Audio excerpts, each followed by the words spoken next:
अब तक कितने कलयुग बीत चुके हैं और हम किस कलयुग में जी रहे हैं? आइए इसे सरल और शास्त्रीय आधार पर समझते हैं। आखिर अब तक कितने कलयुग बीत चुके हैं और आखिर हम कौन से कलयुग में जी रहे हैं? क्या है युगों के चक्र का वास्तविक रहस्य आप देख रहे हैं।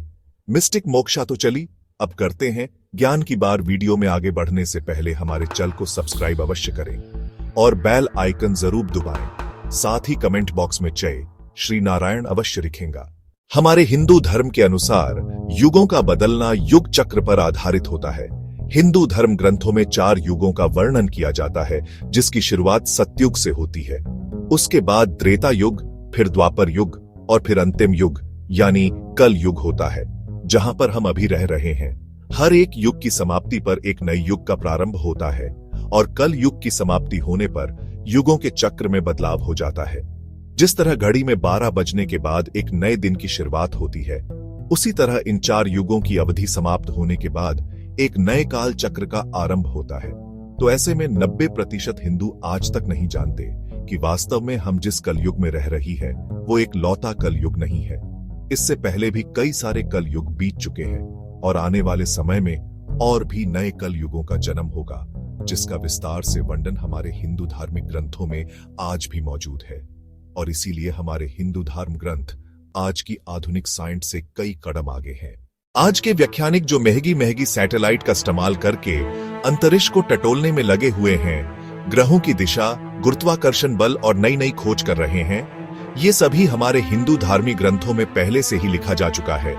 फिर चाहे वो धरती से सूर्य की दूरी हो या फिर अंतरिक्ष की गहराई हो, सूर्य के साथ खोड़े जो सूर्य की रोशनी को अलग अलग 7 प्रिज्म में बांटते हो, या फिर गॉड पार्टिकल, तो ये संभव है कि अगर धर्म ग्रंथों का बारीकी से अध्ययन किया जाए तो कलयुग की उम्र और कलयुग के चक्र के बारे में पता लगाया जा सकता है। क्योंकि समय एक चक्र है जिसका पहिया लगातार घूमता रहता है और ये एक चक्र पूरा करने के बाद हमारे युग को बदल देता है। तो चलिए बताते हैं कि किस तरह हम गणना कर सकते हैं कि कितने कलयुग पहले बीत चुके हैं और आज हम किस कलयुग में जीवित हैं। इस सृष्टि के रचयिता, पालनहार और संहारण भगवान विष्णु और महेश को बताया किया है, जिन्हें त्रिदेव भी कहा जाता है। ब्रह्मा जी ने ब्रह्मांड का निर्माण किया है और ब्रह्मांड से ही ब्रह्मा जी का जन्म भी हुआ है। लेकिन हमारी सृष्टि का नियम है कि जिसका जन्म हुआ है उसका अंत होना जरूरी है। इसलिए जिस तरह ब्रह्मा जी का जन्म हुआ है, ठीक उसी प्रकार उनकी मृत्यु भी हुई है और इस तरह हमारे ब्रह्मांड का जन्म हुआ है तो उसका अंत भी होगा। लेकिन आपको बता दें कि ये कालखंड इतना लंबा है कि इसके अंत तक अगर कोई जीवित रहता है तो वह अमर हो जाता है।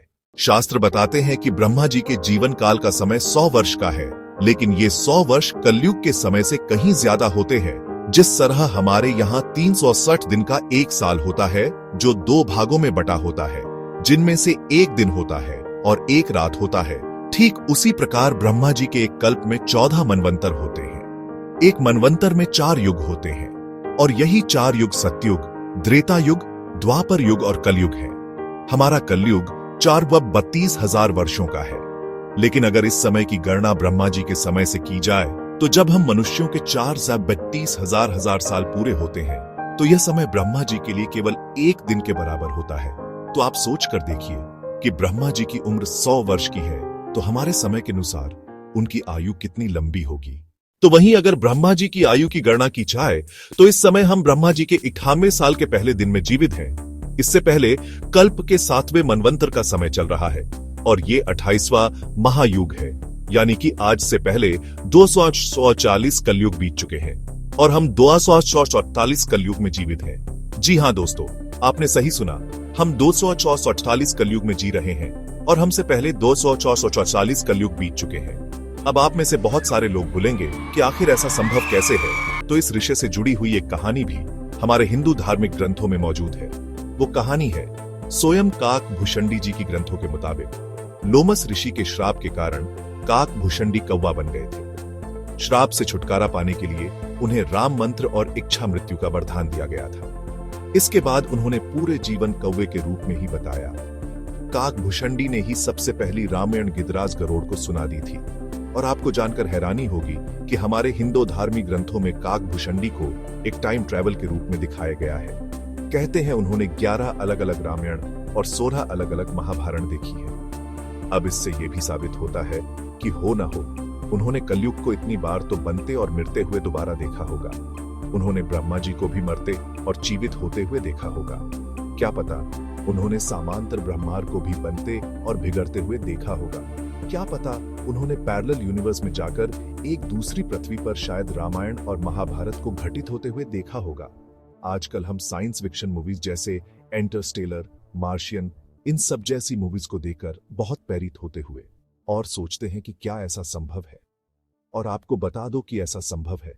हमारे धार्मिक ग्रंथों में इन सभी चीजों का वर्णन बारीकी से किया गया है। वैसे हमारे विज्ञान में भी समांतर ब्रह्मांड के बारे में बहुत बार बताया गया है कि कैसे हमारे ब्रह्मांड में कई और ब्रह्मांड मौजूद हैं और इन सभी ब्रह्मांडों को अलग अलग ब्रह्मांड नियंत्रित करते हैं। इसलिए वैसे ये पता लगाना तो मुश्किल है कि उन सभी दूसरे ब्रह्मांडों में कितनी बार कौन सा कलयुग चल रहा होगा, या वहां पर सतयुग चल रहा है, या वहां पर द्वापर युग चल रहा है, या फिर त्रेता। लेकिन ये बात तो निश्चित है कि हो ना हो, वहां पर युगों का चक्र भी चला है। जैसे यहाँ पर आज से पहले 244 कलयुग बैठ चुके हैं। आने वाले समय में भी हजारों कलयुग आएंगे, जब तक कि ब्रह्मा मरकर फिर से पुनः जीवित नहीं हो जाते, एक नए मनवंतर की शुरुआत नहीं होती। जैसे ही 430,000 वर्ष बीतेंगे, कलयुग का अंत होगा, सतयुग की शुरुआत होगी और ब्रह्मा जी का एक दिन नष्ट हो जाएगा। तब समय का चक्र फिर से घूमेगा, फिर द्वापर युग, फिर त्रेता युग और फिर कलयुग आएगा।